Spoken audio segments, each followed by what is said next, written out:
Hello, and good morning, everyone. Happy Wednesday.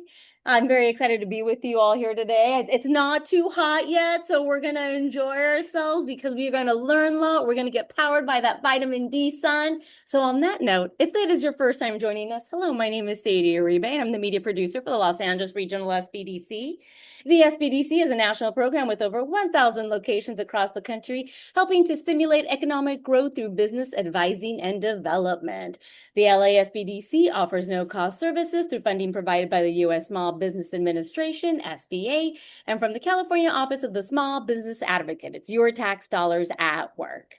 The Los Angeles Regional SBDC network operates 7 service locations throughout Los Angeles, Santa Barbara, and Ventura counties. Our services are also offered virtually. We are here to help. We empower small business owners by offering tailored solutions through personalized one-on-one business advising, cutting-edge workshops, and comprehensive programs, all provided at no cost. We are dedicated to supporting your entrepreneurial journey every step of the way. Lori, do you feel that professionalism today? I feel enthusiastic. I was like, let's do this today, folks. That's wisdom from Lori today. Absolutely. And I tell you, Sadie, we could go nationwide, right, guys? You can tell us in the chat. Sadie's got that intro down. I think we should be, oh, I'm not even going to say any of these words, but Sadie would love this. I'm going to say this for Sadie for a second. Sadie, we should be syndicated all over. I think we should. I know she'd love that, guys. Okay, we're not going to be syndicated all over. I just did that to amuse Sadie. Oh, look it, we're getting it in the chat now. Absolutely. Hey, it's just you guys I'm here for. Just you guys, okay? Okay, let's get started with today. So next upcoming show. So next week, we've got Katie coming in from the Activist Kitchen. Wait till you hear about this. It's actually a gallery of artwork. So it's going to be fascinating. It was founded in 2020. You're going to hear a whole new story about that. Then the next week, we have Adam coming back on. He calls himself the Pitchinator, and he's been on before. And although this has nothing to do with his expertise, last time we got him to sing a country song. Okay, that was pretty fun. So that makes me know that I got someone I can play with and see if they can get him to sing again, right? He's got a new record coming up. But his day job is to help entrepreneurs go for funding.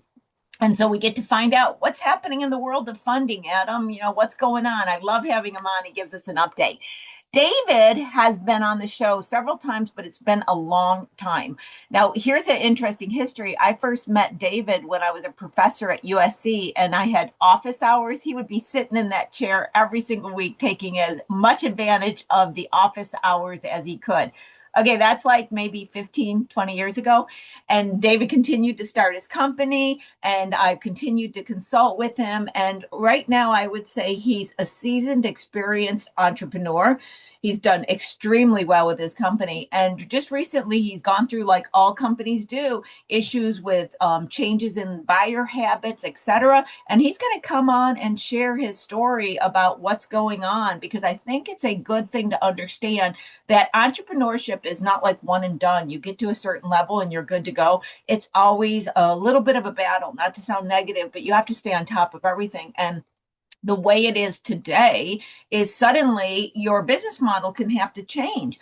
I wrote a article one time in the newspaper, and it was another thing about 15, 20 years ago where I said business models are like sand castles. And what I was talking about is that something I noticed through my lifetime, that you used to have a company owner say, I'm passing this on to my kids, or this was my grandpa's business. And the business models don't stay consistent because so much evolves technology and the marketplace. It's moving so fast now that you're lucky if you can have the same business model throughout your lifetime or even a decade. So it means that the amount of adaptation, flexibility, and change is really heightened than it ever was before. But anyway, I digress. That's some of the conversation that we'll have with David. And then Kevin, new to our show, is going to come in, and he has All-in-One Solar, another company that's been growing for some time, and he'll share his entrepreneurial experience. So August, man, we got a full lineup, guys. It's going to be absolutely awesome. So today's Lori Soapbox Rant and Rave. Okay, this is what I'm titling it. Today, I'm titling it that business is both more complicated and simpler than you think. And it's an intro into today's show. So here we go. It's Lori's Corners time, right? Welcome back to Small Biz Talk. It's time for Lori's Corner. Okay, today I want to talk for a minute about something. Of course, it's another thing I see almost every week. People asking questions about their business, and I was trying to think of the right words, and I'm going to say in isolation. Okay, let me explain. They'll ask a question like, am I charging enough? What is a good gross profit margin? Should I raise my prices? I get asked this all the time. And I tell them that these are very important questions, but they can't be answered accurately in a vacuum.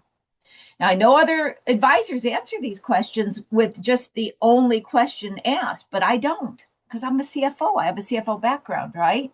So if you look at it, a company is holistic. Every number is connected to that other number. It's got to be looked at in a holistic view on how they are aligned and coordinate together. So, to truly know whether your pricing is right, you have to look at the full, what I call cost structure. You have to ask questions like, what percentage of revenue is going to the cost of producing your product or service? You have to ask what percentage is going to overhead, what's left over as net income. Remember, that's the only money you get is net income. You don't earn revenue, okay? You get net income, not revenue. And you have to ask, how do those percentages shift when revenue goes up or down? That's why I love spreadsheets, because I can put in a formula, very simple formula. It's just add, subtract, it's math.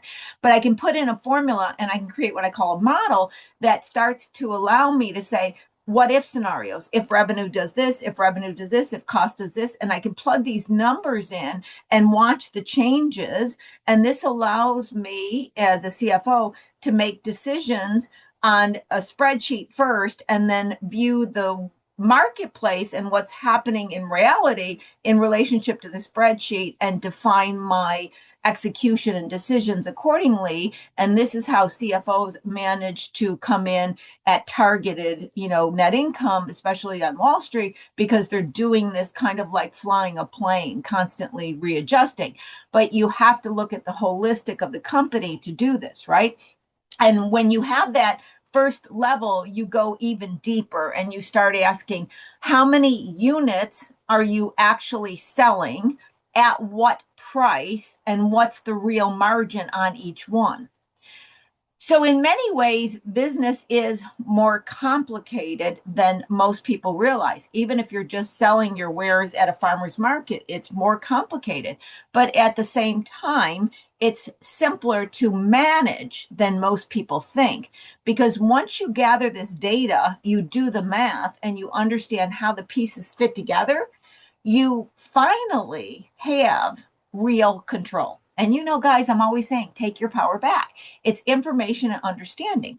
So when I work with clients, whether it's privately through my business or through the SBDC, we start by putting everything on the table, okay? We look at the products, the services, the labor, the overhead, the cost that people often forget, like the true cost of working from home. We build those numbers in from the beginning. That way, if the business ever needs to rent space, hire employees, or use distribution channels, the pricing already accounts for it. So this is why so many companies grow themselves out of business. They chase more sales, thinking revenue will solve everything, only to discover that higher sales actually made them less profitable because the cost structure was never solid in the first place. So today's show is a great example of this. You're going to hear about the financial analysis I walked through with Ashley Arnold and her company. It was such a great show that I've decided to bring it back, as well as some others in the future I'll be bringing back, because some things people never saw and they were awesome and it could benefit them to see them, and some things simply need to be replayed. But you'll see from the show that once she understood these basic principles and had a simple internal document to manage her numbers, she could finally make clearer, more confident decisions. You'll also see that her selling her products in local markets is much more complicated than you think when she starts talking about the licensing and the permitting. Like I said, it was just a full impact show. And I thought about this and several others and said, you know what? I got to have a space to bring it back. So here's the bottom line, guys. Stop looking at one number in isolation. Look at the whole picture. When you do, pricing, growth, and profitability stop being mysteries and start becoming tools you can actually control. You got this. Let's dig in. All right, let's jump into today's show. Right now, here it is. Ashley Arnold is the founder and creative force behind Ladie Kakes, a Long Beach-based dessert brand known for its handcrafted, scratch-made sweets, especially the award-winning whoopie pies, affectionately called Ladie Kakes. The business took off during the pandemic, quickly gaining a loyal following through local farmer markets, pop-ups, and now the sweet spot, a custom dessert cart. Okay, you ready for this, guys? Featured on Good Day LA and NBC, we have a star. Ashley continues to spread sweetness and joy throughout the community, one treat at a time. Ashley, welcome to the show. Hi. Okay, I'm going to tell you already. I told Ashley it's just her and I talking. She said she was nervous to get on. So right away in the chat, lots of love for Ashley. Tell her there's no reason to be nervous. There's no reason whatsoever. We're all friends here, aren't we? Right? Lots. Look at all the love. Look at Ashley. Take a peek at the chat real quick. Look at all the love. There you go. You're gonna make me cry. Okay, we're going to start out. Sadie, be ready because I don't want to start this conversation because when I said the sweet spot, you like think of a cart. Guys, you got to see these pictures. They're so darling. Sadie, roll us a picture. Oh, she's getting it going. While she's getting it, Yes, getting it going. So it'll just pop up. A little magic will pop up on the screen. yeah, when Ashley would talk about this cart and then I hadn't seen it, right? I hadn't seen it. And then she sent the pictures for the show. I had this totally different thing in my head. And when I saw it, it was so Ashley-esque. How's that? It was so Ashley-esque. So this is a picture of the outside of the cart, which Ashley's going to tell us all about how the cart was actually created and how it came into being. So that's the cart, but look at it gets cuter. Show us the next one, Sadie. Isn't that darling? Isn't that just darling? Where was this, Ashley? Where was this? This picture is actually at my Tuesday Farmers Market here in Long Beach at Bixby Park. Wonderful. Let's see another one. And where's this picture? This one was actually in front of the Long Beach courthouse. This was the day that I was interviewed for Good Day LA. Oh, yeah. See, she's so nervous and she's a star. Look at that. Look at that. Okay, show us the next one. Isn't this a beautiful picture, guys? This is someone who absolutely loves what they're doing. I love this picture, Ashley. Totally radiates. Tell us about this picture. So this one, I was at the Taste of Downtown Long Beach, which I actually have coming up again next weekend.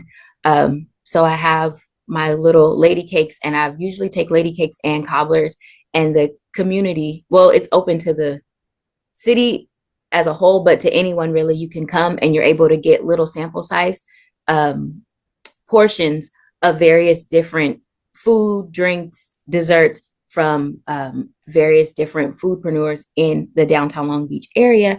And this is where my treats have won best sweet and most creative 6 times. Oh my God, that's so incredible. I think we got one more, Sadie. And there she is with her treats. Tell us about this picture. So I believe this one is at my Wednesday farmers market. This was before I had Sweet Spot. So that was my old setup. Yeah.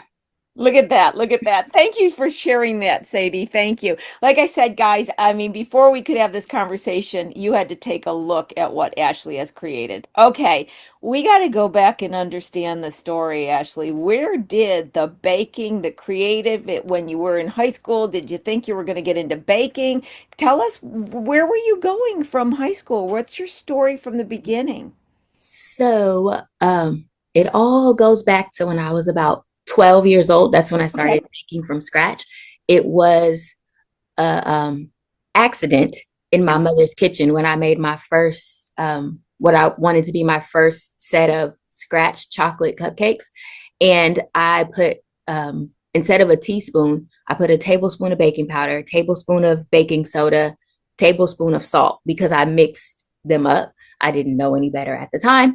And it bubbled over in my mother's oven and burned. So it was a disastrous mess. And my aunt happened to be at the house that day, and she's a chocoholic, one of the few in my family, and or so one of the many actually. And she was like, Ashley, let me taste your cupcakes. So she did and said, these taste like salt. What did you put in here? And of course, it was a mess that I had to clean up. So I showed my mom and my aunt what I used, and they quickly let me know, like, girl, you used a tablespoon. You're supposed to use this little one. I was like, oh, I didn't know.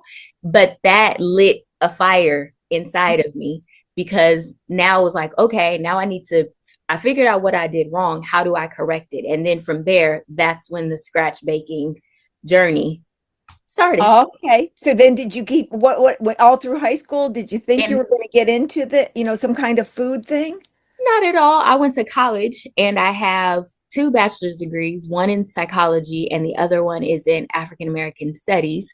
And then I graduated out of college into the lovely recession. So finding a job was not really happening. And I thought I would go back to grad school, um, but I didn't completely know kind of where I wanted to focus in psychology. I thought I wanted to be a therapist, counselor, something of that sort. But I have a very bubbly personality. And I was, at the time, there were people that I worked around that were kind of like negative, kind of Debbie Downers, and I would leave drained. And Yeah. so, realizing that I didn't do well with a lot of negativity, I decided that therapy and counseling was not the way for me. And I got another job, and then I was blessed with a layoff. And while I looked for another job, because at this point, baking was like a side hustle kind of passion project. And then while I looked for another job, I researched how I could legally sell my pastries.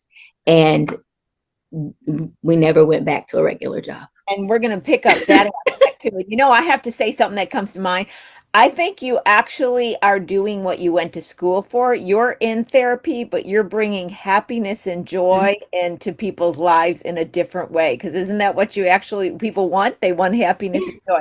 I want to go back to someone that I know because we've had several conversations. Your mother was and continues to be a great influence in your life. Tell me Mm-hmm. what has your mother's influence done to help you in all your aspects of entrepreneurship?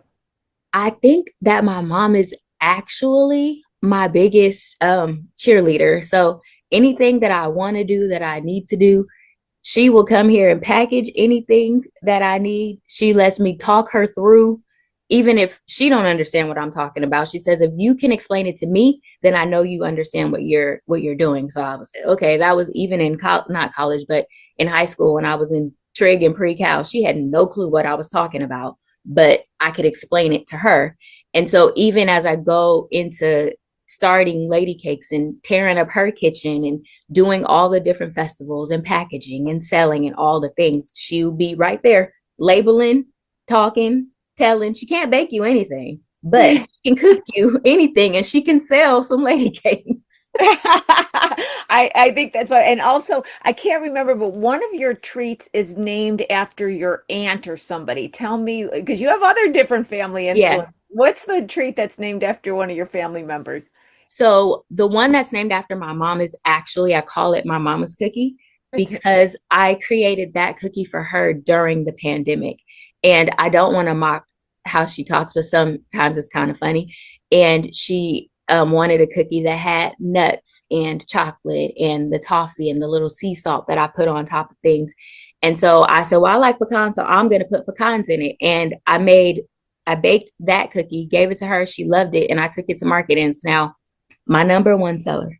That's what I thought. I know. See, there you go. Even baking for your mom. So Yeah. here's where I'd love to go next. So Ashley, so many times, and I have a funny feeling that you were kind of the same, but you've got the now hindsight because you're on the other side. You think, okay, I'm just going to go sell some cookies at a farmer's market. It can't be that complicated, right? I just bake them and I go out there, and then suddenly you're like, oh my God, there's all these government regulations, there's Mhm. permits. You know, when I was growing up, I don't know if we ever even talked about this, but my mother used to bake goods and sell them at the farmer's market. Yeah. She did it for years. You know, we're talking many moons ago. I know she didn't have a business license. She did cash. I don't think she even reported to the IRS. I don't think any of that happened, you know, and nobody even thought about it. But today's world is so different. So just tell us a little bit in any angle you want to go, Ashley. Like, were you like, oh my God, how am I going to learn this? How did you even figure out to get the permits and everything? What was it like? And any words of wisdom? I'm going to let you go anywhere you want with that first intake of government regulation that you had to deal with. Well, I think it was first because I already was a frequent farmers market shopper. Okay. So I went to some of the farmers markets that I frequented and asked some of the market managers, how do I get in here?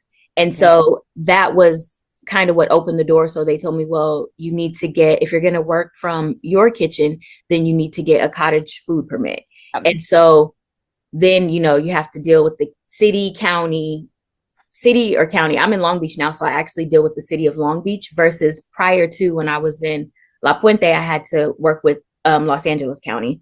So it was calling them. And then also because sometimes it's a little challenging to get through to some of the workers because they have a huge caseload.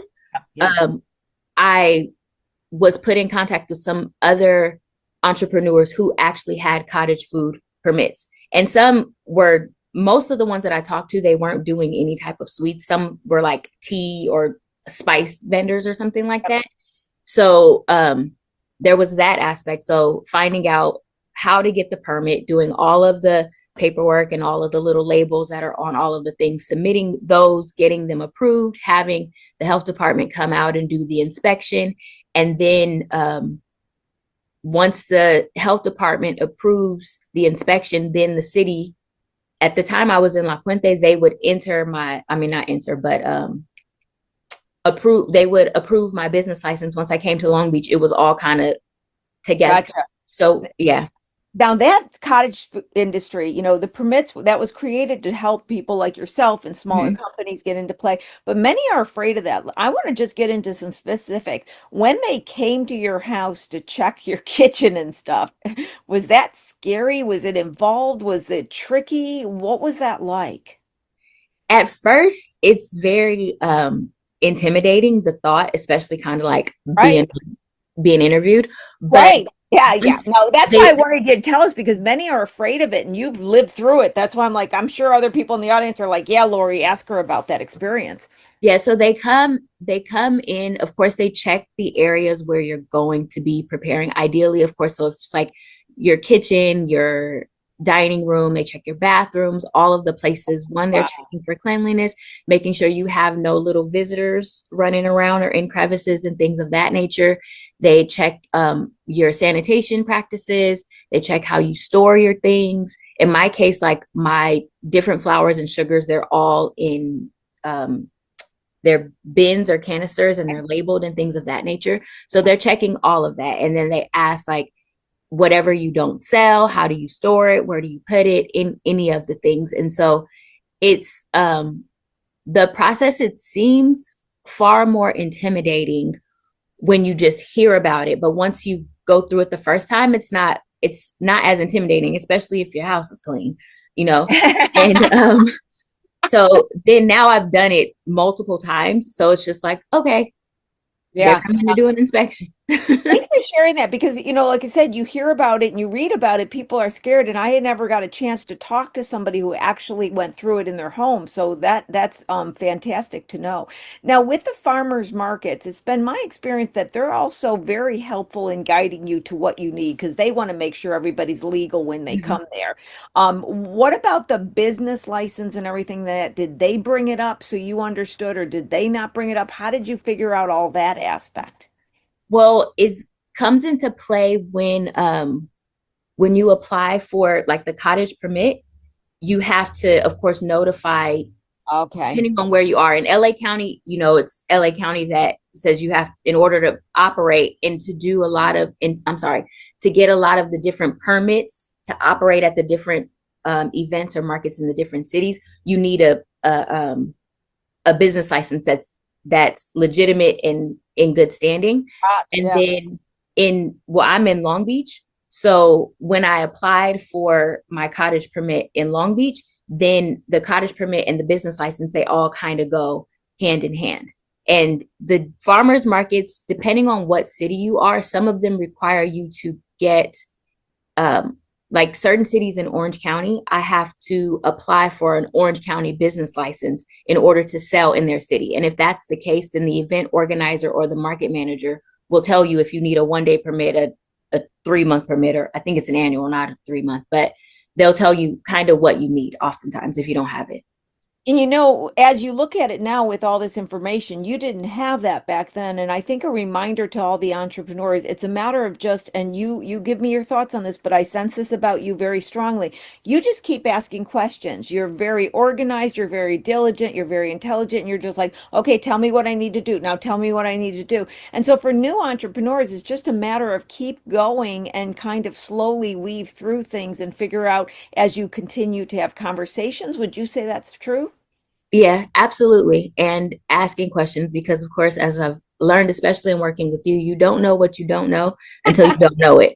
And in doing the different events, the market managers or the event organizers, they want you to come, they want you to be successful. So they're usually going to tell you all of the things that you need in order to be in compliance to be at their event. Got it. Got it. Now I know there's a story behind the cart. I don't even know the full story. We never talked about it. I just know there's a story behind the cart, and that's where I wanted to get to. Tell Mhm. us the story behind the cart. So I'll try to keep it short. Nope, So, of nope. course, We want to hear the story because this is a really good story, guys. I just know it. Tell the story. So I, of course, I sell at different farmers markets and events and things, but then there are some weeks where maybe I have a bit of a break. And I was like, okay, well, let's see what I could do. And I thought that with the permit that I already had, that I could just set up and sell anywhere in this beautiful city of Long Beach that I'm in, right? Because my permit is pretty much good for me to sell anywhere. So I thought. And so I started setting up outside of one of the banks because, people are going to give money and maybe They they'll say they want got to. money and they get a cookie on the way out. Yeah. Yeah. And my clientele was growing pretty well because I did it pretty consistently, like on Thursdays or Fridays or something like that. And then somebody called and reported me, right? So and I was like, but I thought I was legal because I have all of my permits. And the health department actually called and said, hey, Ashley, did you set up here? Blah, blah. And I was like, yeah. And because I've been doing farmers markets and working with the health department in the city of Long Beach, a lot of them know me because they come and inspect either my kitchen or my stand at the events. And so I said, well, I thought I could. And they said, well, I think you can, but just call business license to make sure that you don't need an additional license or permit. And so I did. And in doing so, the business license department said, oh, we just started this sidewalk to success program. So you do actually need a permit, but because you're selling food items, you need a food cart. And so I was like, oh, okay, well, how do I apply for that? So they sent me, I'm sorry, I applied for the street vending license first. And that's when the business license department then sent me the information about the food cart program. And so then I contacted them and they gave me all of the information. The program hadn't even opened yet because this was like July. and the program was going to start, I guess, in August. So I sent all of my information in. And because I've already been doing all of the things, apparently I had everything. I just needed a legitimate license to do street vending. And so I applied. And when the program opened, it was just, I had to wait for them to get to my area, you know? And then once they approved it, they came out, they did an inspection again for, you know, where I was going to store the cart and all of the things. And because I already had all of the other million permits and licenses and insurances, Yeah, by the time they got to my area, my cart, they came out and did my inspection. And I want to say within a week, it was approved. And then in January, it was the week of the fires. I was the week I was supposed to actually get it, but because of all the fires, the ceremony got postponed. And so the picture that you saw with the cart when it was still red, that was the day that I received it from the health department. I had to go pick it up, and they had a whole to do. So And walk me through, did the health department give you the cart? Do you have to buy a cart from the health department? Did they give this to you as part of the program? Fill in that little bit there. the cart actually came from the city of Long Beach. Wow. So I thought that, and I just wanted to make sure. it came, so they have their the Sidewalk to Success program. I think if I'm not mistaken, I was the first person to get a cart from the city. And so what it is, it's a move to get the street vendors not only legal, right, but also to make sure that their procedures and practices are sanitary and that everything is still like within guidelines and all of the things.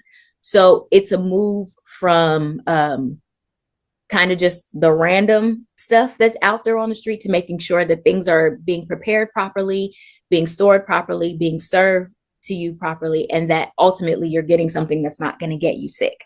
And so they're the city there. I'm not sure how many carts they've given out at this point or how many more there are to give out, because mine, of course, is a warming cart. So it's actually used for, I think, like tamales, but I don't sell tamales. I warm cookies and brownies and cobbers and stuff. And yeah, so the cart, so the now, like, I've had it since January, and I do have to the business license and the cart permit. Those I do have to pay to, of course, maintain and keep them annually. But the cart itself was a gift from the beautiful city of Long Beach. Okay, I have something I was getting ready to say in response, but before I do, I have to make a little note. So these beautiful cookies are even warm when people buy them? If they would like to. Lately, since it's been warm, people haven't been requesting them warm as much. So I've just been serving to them at regular temperature. But you can get a warm cookie. Oh, it's so funny. I just noticed that Cedric's out the same thing, picked up on the warm cookies. I was like, wait a minute, we got even warm cookies. But you know what I wanted to comment on? This is what I love about life when you get in the flow. You never intended to be doing the cookies. You then did it because you got laid off at the time with the recession and everything, and it became a side hustle. Your family encouraged you. Then you're selling them, and then you're illegally selling them in front of the bank. You get reported, which gets you into a program, which gives you a food cart. Isn't life fun, guys? When you know, it's all this stuff about plan out your life perfectly, know what you're going to do. No, have a plan and then come back and live life. Be alive, be excited.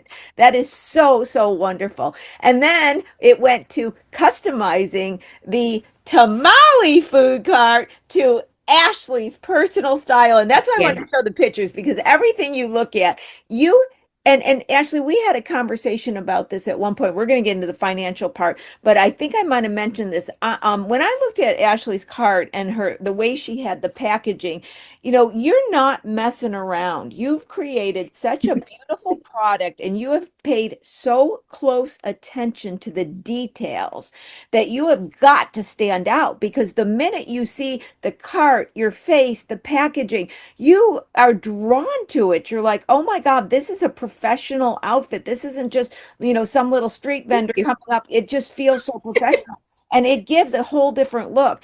Just talk about the inspiration for the colors and what you were going for, your vision. And I just say happy success to the beautiful cart that you created.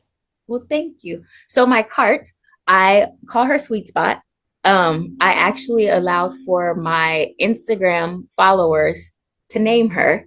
Um, Ah, and so that's how she got her name. But I knew when I received it that I didn't want her to stay red, especially because like my brand colors are coral and chocolate brown.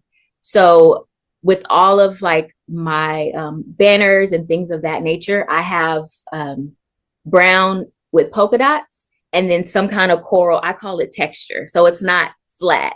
yeah. And so my thought was, okay, we'll make the body of the cart some kind of corally texture. And then I kept calling them hips, but I learned they were called fenders. The hips to be brown with white polka dots. And so even when the gentleman who wrapped it for me, when I was telling him what I wanted, he was like, are you sure? And I was like, yes, I have a vision. It needs to come to fruition. And so he was like, and you're serious about these polka dots? I said, absolutely. And so after, I did the whole, this is what I want, and it finally came to be, he was like, I have to say, it looks really good. And it was, it's getting a lot of attention. And then even the umbrella, as you saw, it was white. And my mom, she was like, as you gonna leave this umbrella white? I was like, I don't know, because I don't white is plain, it's boring to me. And so I have acrylic paint because I'm a huge DIYer. And I got a sponge and I sponged it with coral and brown. I made my own little coral mixture and I had chocolate brown and sponged it so I could Ashleyfy it because, Excellent. I love it. I love it. it didn't fit me when it was red and white. Now it looks like it belongs to me. Oh, guys, don't you just love the story? I told you we got one of the sweetest stories. So tell us about the life of an entrepreneur. You are baking the treats, you're selling the treats, you're doing the financials, you're doing it all. How do you manage to stay focused, to discipline, determine what you do? Because, like I said, just selling at farmers market is not your story. You're all over the place. You have customers that are frequently coming to you. Walk us through the life of Ashley, the entrepreneur. I think it definitely starts with I had put myself on a schedule. So I plan my day out usually the day before. My little iPhone has, the little notes page. I put everything that I'm gonna do that day in order. And sometimes, of course, the order moves around, but that's usually my schedule of how I can make sure I get all of the things done. And so I have a certain day of the week that I usually buy my supplies and do supply shopping and even scheduling what days I do emails and email responses. So some people might get a little bit, annoyed because they don't always get a response right away. But as we talked earlier, you can go down that email rabbit hole that lasts for hours and scheduling even the days that I bake for whatever markets or events that I have and whatever orders I may have, if it's depending on what days they are, where I can fit them into my market baking, or if I'm going to be up a little later or a little bit earlier, preparing to fill the order. So it's nowhere near as I'm going to say like flexible as most people think being an Isn't entrepreneur that the truth? is. They Yeah. think, oh, I'm going to be in control of my time. And it's like to a certain degree, yes, because well, for me, I have to schedule everything. But at the same time, you still have to do all of the things. They still have to be done. So, yeah. When I've talked about this on the show before, when I was in my early 20s and started my company, and this shows my age, but I talked about this story. I was on a typewriter typing up an invoice, right? And I'm just like typing like this. And I don't know what caused this moment, but I remember like it was yesterday, actually. I remember like turning my hands over and looking at my hands. And I thought, these hands have created my income for a whole year because I had companies that I had started to work for and they went under and all this stuff happened. And just like you, I had this experience with, okay, what am I going to do now? I thought I was set with this company. I thought I was set with this company. And so it was more desperation rather than inspiration that caused me to launch my company at 25. And Mhm. that thought a year later was, okay, maybe I'm not, with some big company, but I'm in control of my own destiny and I feel secure. Tell me from your vantage now, you've got a strict schedule, you don't have your free time as much, but how does it feel to be doing what you're doing and doing it the Ashley way? Actually, there is a level of peace and freedom there because, well, I am my own boss. Sometimes I do want to fire myself, but that's a whole other conversation. Um, I think I'm working very hard, but I'm working to build something not only for myself, but my family as well. And, that others can look up to. So it's not, there's no rule book. So I guess when you say the Ashley way, I'm learning Ashley's way as I go. Yeah, yeah. But you know what? I love what you just said, and I don't want the audience to miss that. You said something that my family can look up to and be inspired. Now, that, my friends, is a true legacy. Looking up to Ashley and saying, look what she did. I can do it too. From, your youngest niece or whoever you have, that is a wonderful inspiration. Absolutely. So I have to go down a road of how I got to know Ashley. How you Yes, got in my world. yeah, how I got in, I didn't know Ashley, okay? And I got an email through the SBDC saying, "Can you meet with Ashley to talk about her numbers?" Right? So Ashley gets on, and I'm first like, okay, she's selling, this, what's she doing? Okay. Well, then I start realizing that Ashley is not just selling a few things at a farmer's market. She's got a whole enterprise going on, and she has meticulously gathered all this data in a notebook, but meticulously, the amount of cookies you were selling. She has it recorded. She is really staying on top of things, but did not know how to identify, am I selling at the right prices? Am I profitable? All these other questions. And so I first said, okay, I got to tell you this, Ashley. So at first I said, okay, Ashley, you got to gather the data. If I'm going to, the usual thing I tell people, right? And I do this with everybody. I kind of think, they're either going to gather the data because they're serious about coming through and working on these models. And I gave you the speech. You're going to have to learn something. It's not going to be overnight. You're going to have to put in some hard work. Okay, don't tell Ashley I said this. I didn't think she was going to follow through. I just didn't. I don't know why. I just didn't, right? Oh, no. She's on top of it, gathered data every week, updating her model. And I said to her before I begged her to come on this show, so this is because she didn't want to, she was too shy. I said, Ashley, and I'm serious about this, guys. And Ashley, I said this to you.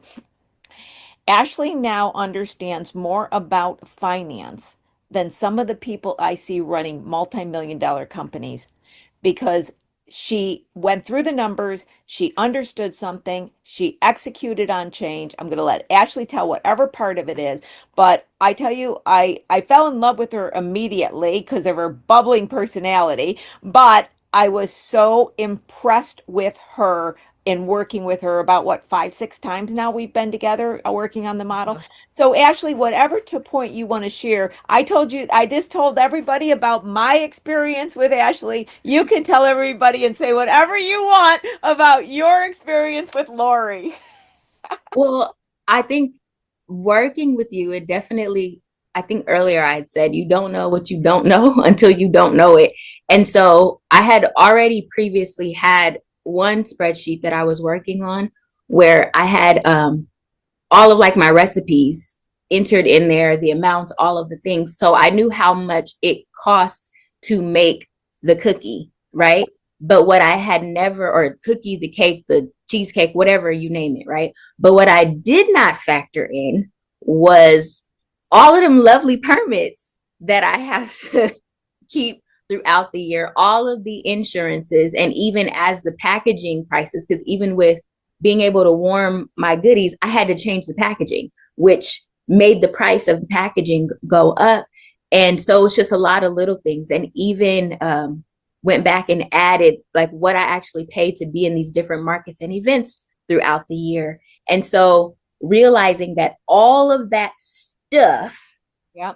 is factored into the cost. And then I also think there were probably the vast majority of my goodies where labor was not being accounted for. That was the big thing because I always tell, if you go through my classes, I say, if you touch it, there's a It's a cost. cost. If you do it, there's a cost. So I had Ashley calculate her time to Yeah. create the things as if she was paid a baker. That's one of the things I do all the time.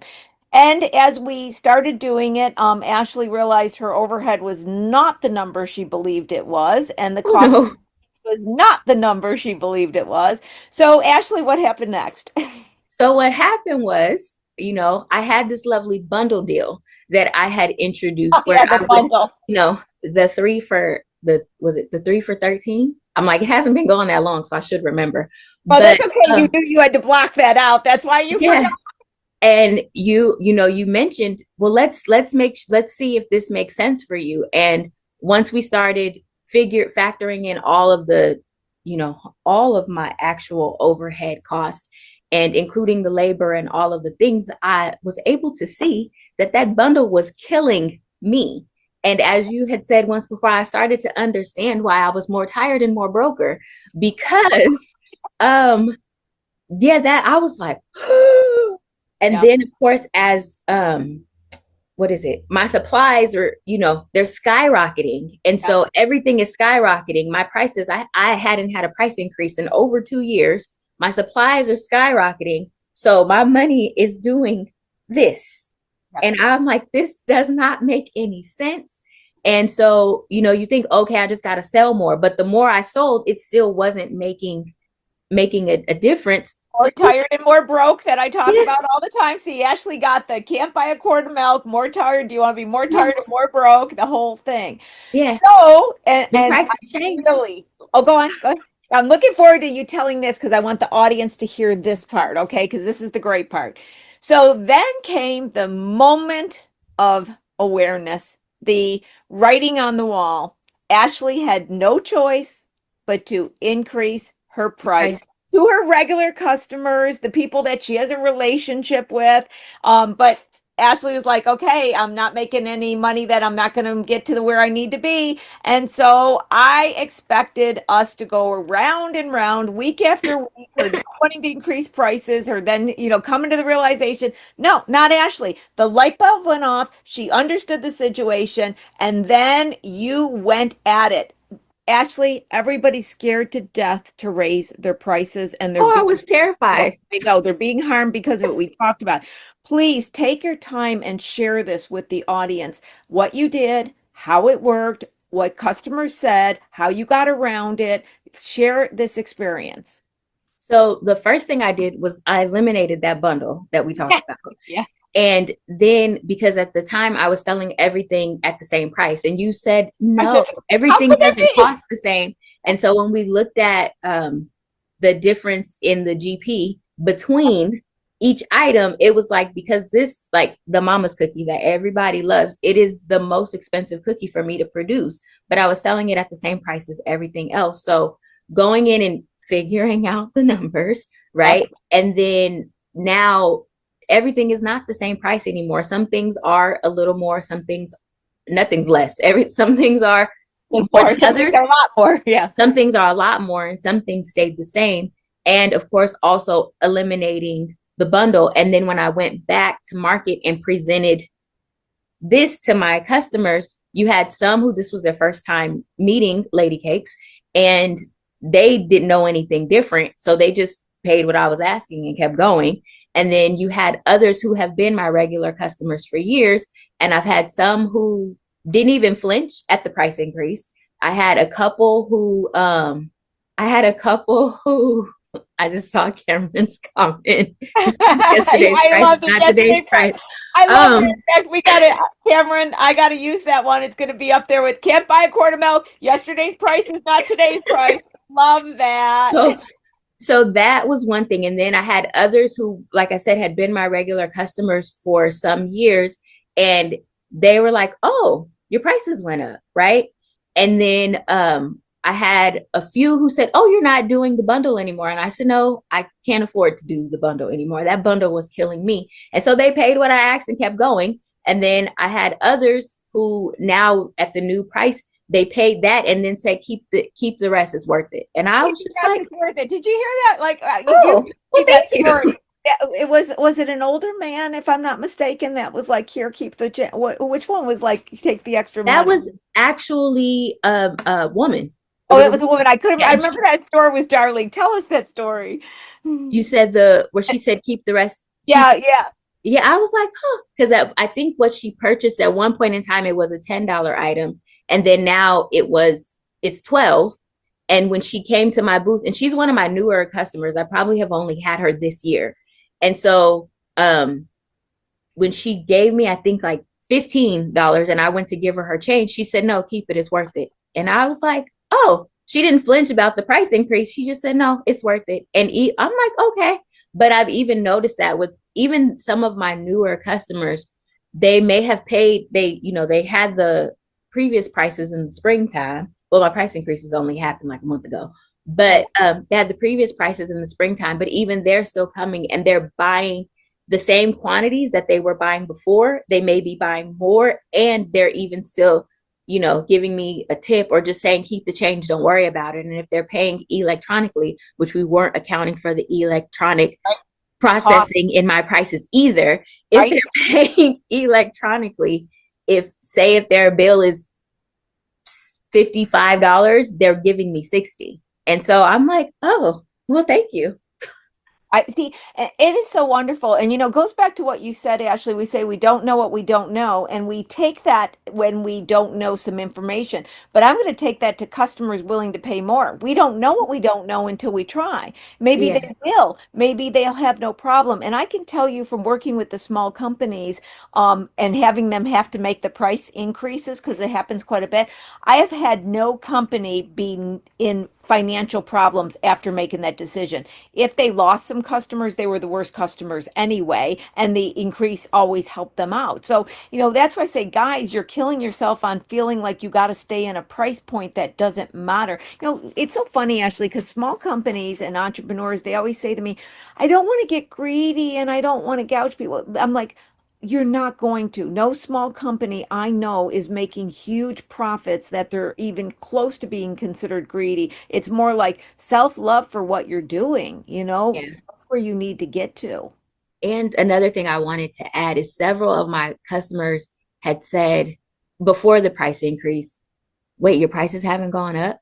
Everything else has. And then even after, they were like, oh, finally, you moved your prices. We were waiting. And I was like, oh, okay.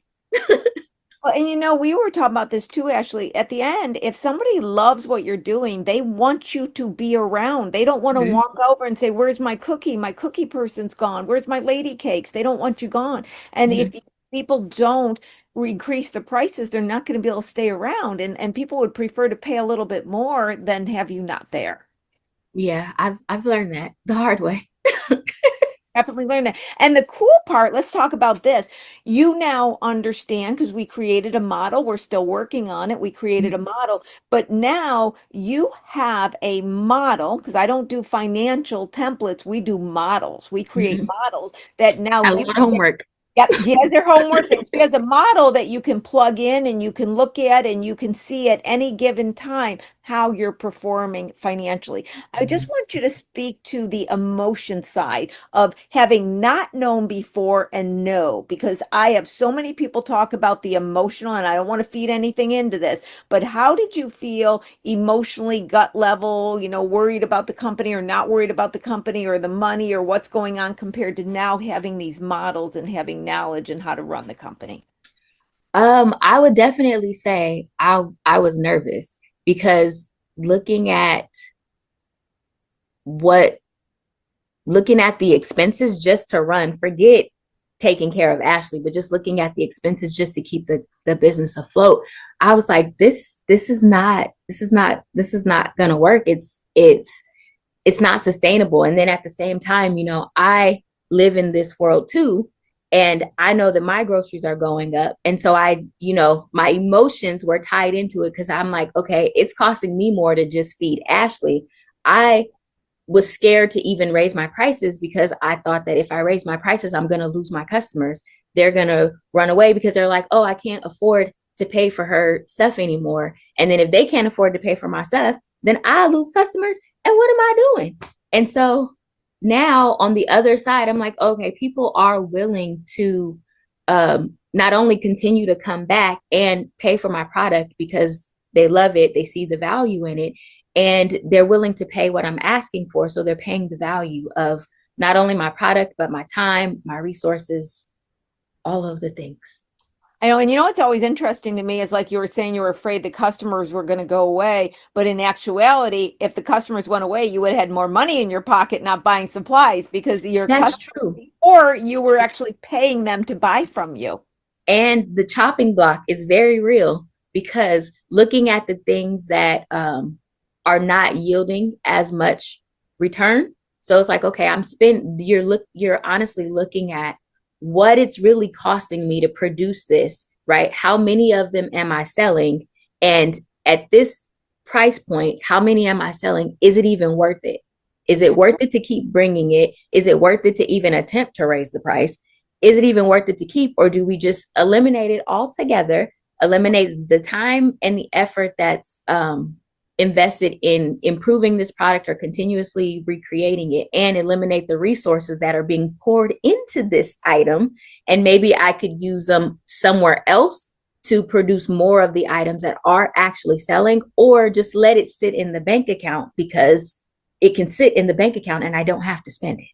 Yeah, exactly. And we talked about, SKUs, lots of different products and services. This isn't just too many entrepreneurs get too thin in offering too many products or services, and a lot of them underperforming and bringing you down. So it's better to have less product offerings than more in many cases. And that was another thing you had to learn. I think there was one thing you were wanting to, some pie, and I was like, nope, the pie isn't going to make it unless you increase the price. I don't remember what it was, but I was Oh like, no. And so I did increase the price on it, but it's actually one of the items that is on the chopping block.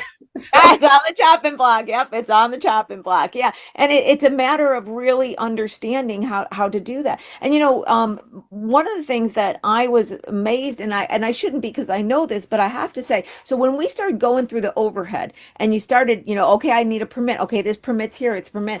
Working with companies all the time, I know this to be true, but I was so amazed. You're selling items at farmers markets with a food cart. How expensive it is in just permitting and license to do that. mhm, People think, oh, well, you're just doing that. That doesn't have a lot of overhead. You're doing it at your home. All you got is the ingredients. Just running the company for the permitting, and then the square, and the cost for the credit cards. mhm. Like I said, people have heard me on the show saying there's no such thing as a small business anymore. Because I'll tell you what, my mother, when she was selling her cookies, was not doing Square and credit cards. She didn't have no permits, no credit cards, none of that expense. So the smallest footprint of a company still has huge amounts of overhead that has to be baked in. Did you like that? Baked into Yeah. it. So, Ashley, as we get near the end, believe it or not, we're getting near the end. What do you see coming up for Ladie Kakes and Ashley? Where do you see more farmers markets? I mean, you're doing so much, everything could be just as it is. What do you have? What's your dreams, Ashley? Um, that's a really good question. I think what I've learned, even in doing the farmers market circuit, because at one point in time I had like 5 or 6 markets at one time. And I don't know that I necessarily want to commit to another farmers market because, of course, you have to be there every week. And I do a lot of now I do um, weekly events or bi-weekly events, and or some of them are maybe only once a year, once a quarter. And so it's easier to do those things because you're able to spread more brand awareness and grow your clientele rather than being beholden to one particular spot every single week. And then if you have to pull out too many times, then the market managers are looking at you like, oh, we need you to be here. We want you to be here. And also, when I had multiple markets. Some of them were not nearly as profitable. And when I would do multiple events and have to bring in someone to cover that particular market, I had to pay them to cover a market that may not have been quite as profitable. So it wasn't necessarily worth it. And so at some point down the line, my goal has always been to have a brick and mortar location.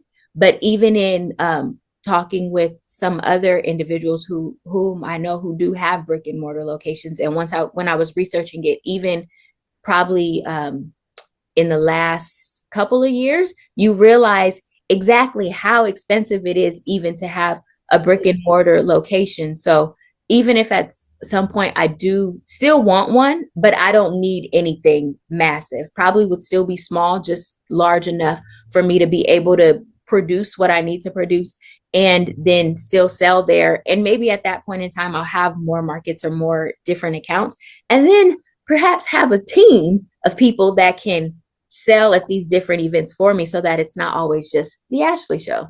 Yep. Yeah. And I do see a lot of people when they get into the catering aspect, they're just brought into an event or a birthday party or something. They're making more money. The brick and mortar, I see a lot of people really struggling with that. So that makes sense. And see, what I love is that Ashley is just really exploring and going forth and taking things on and seeing what comes up. And guys, by the way, I wanted to come back and say this full circle. I began the show by saying Ashley now understands more financial information than many of the bigger companies. You heard her talk. Doesn't she sound like she went to school for finance and the GP and this is just from working with her for how many times? Ashley, you are the sweetest, pun intended, and the truth. You absolutely are. We did get a one question, and I will go over a little bit. So NBC and Good Morning LA, what was the reason for them interviewing you? How did that come about?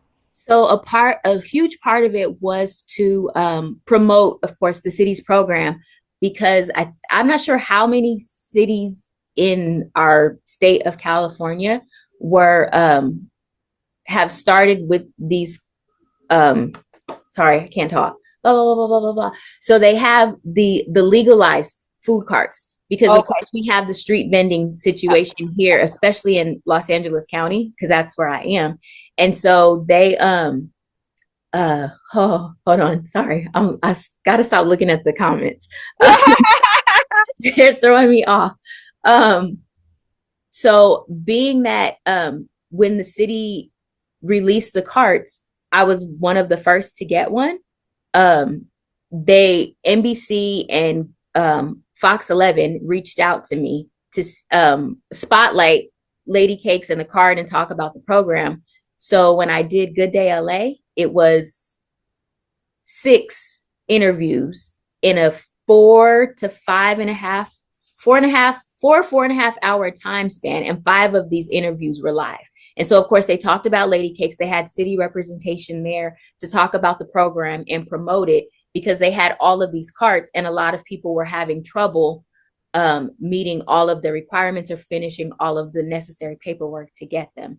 And so, with that, of course, they featured Ladie Kakes, which means Ashley got featured. So I was on the news, and yeah. That's wonderful. And let's all go back to the remembering that the reason that the cake exists is because Ashley broke the law selling in front of the bank without a permit, like we got said. Okay, Ashley, any final words you'd like to say to the audience? You can see from the chat they love you. They love you. I knew they would. I knew they would. Any final words you'd like to leave with them?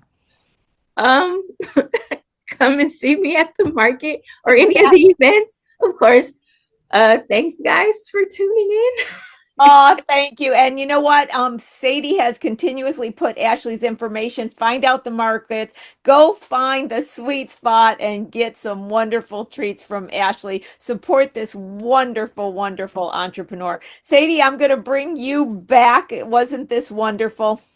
I mean, it's, you know what? The only thing I could really think of, I'm like, oh, why does SmallBiz hit so hard? And I'm like, you know what? Listening to Ashley's story, it's like, I think it takes away like the fear, right? Where you're like, you know what? Just do it. You can be your own small business and you just keep going and going and you connect yourself with the right people, like like the SBDC with Lori, our business advisors, like, wow. And she raised her prices because she's worth it. It's worth it. Okay, well, guys, thank you so much. My frequent flyers, thank you for everybody in the chat showing love to Ashley.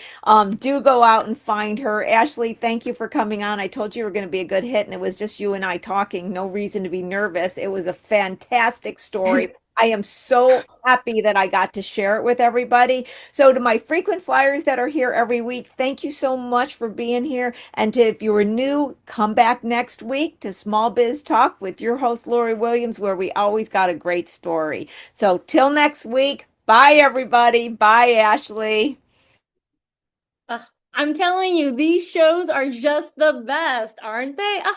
Oh my God. I remember when we did this show and it was just so much fun. We love replaying it again, right? Like, that's the thing. Like, we don't realize how much magic that we have here at the SBDC, but we do.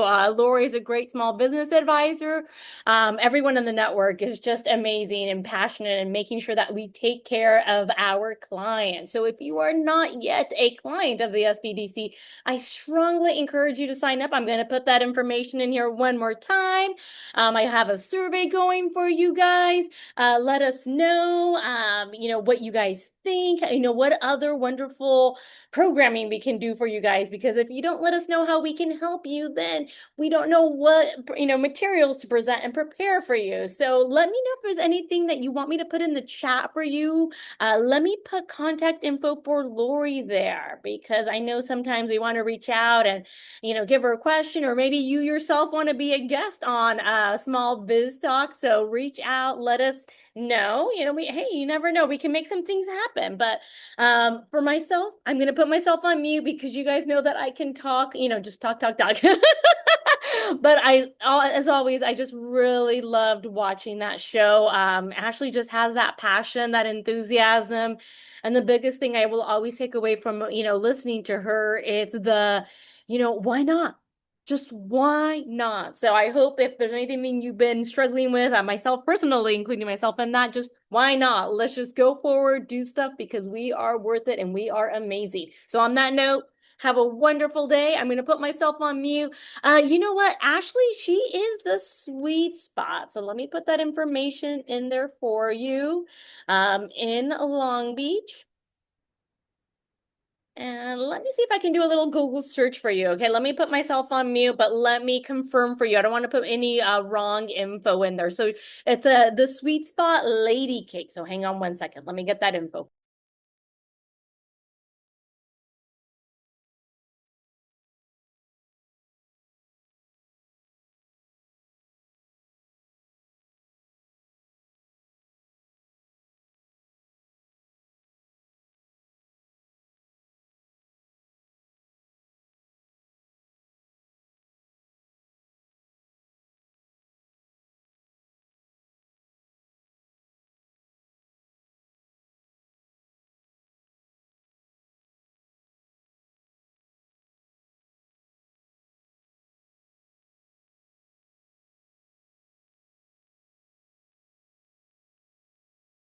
Okay, I got that information for you. It's Ladie Kakes. And what's interesting with Ladie Kakes, it's cakes with a K. So yeah, so you can go visit Ashley there. She's got some photos up. I mean, I was like, oh, I like me a little refresher of what our clients are doing. But yes, you can see all the farmers markets that Ashley is going to be at. So definitely check her out. We're going to see all the promos. Oh, and she's got some merch going on now too. I see you, Ashley. You can sign up for a newsletter. She's been taking all those tips from the SBDC. I'm loving her website. So definitely go check her out. She has definitely evolved since the last time she was on the show. She did a website revamp. I'm going to go check her out right now. I'm not even kidding. I might even get one of these Ladie Cake sweatshirts now. They look super cute.